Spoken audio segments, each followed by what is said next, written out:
আসসালামু আলাইকুম। আজকে অনেক দিন পর ছোট্ট একটা ব্লগ শেয়ার করছি সবার সাথে।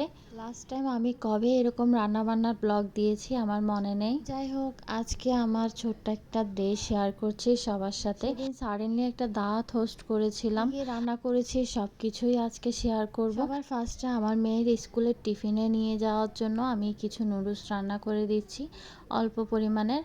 তারপর আমি নুডলসটা রান্না করার পর নিজেও ব্রেকফাস্ট করলাম। ব্রেকফাস্ট করে ডিরেক্ট চলে আসছি রান্নাবান্নার কাজে। এখন আমি গরুর মাংস রান্না করে নিচ্ছি সবার আগে।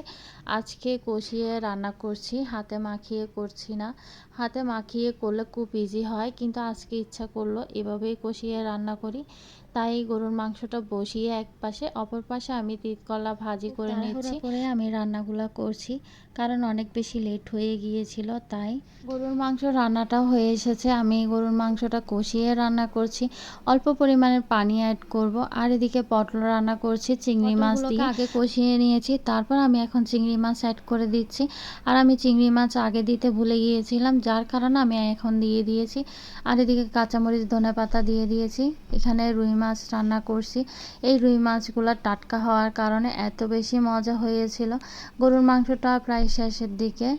আর এদিকে আমি মুরগির মাংসটা ফ্রাই করে নিচ্ছি। মুরগির মাংস ফ্রাই করে রান্না না করলে খেতে ভালোই লাগে না। ব্রয়লার মুরগি সবসময় ফ্রাই করে রান্না করে খেতেই ভালো লাগে। ধনিয়া গুঁড়ি শেষ হয়ে গিয়েছে, তাই আমি বড় কোটা থেকে ছোট কোটার মধ্যে অল্প কিছু নিয়ে নিচ্ছি। রান্না প্রায় শেষ। আমি এদিকে কচু শাকও বসিয়ে দিচ্ছি। শাক আমার কাছে অনেক বেশি ভালো লাগে। আর এদিকে মুরগির মাংসগুলো ভেজে রেখেছিলাম, সেগুলো রান্না করে নিচ্ছি। সবাই ভালো থাকবেন। আল্লাহ হাফেজ।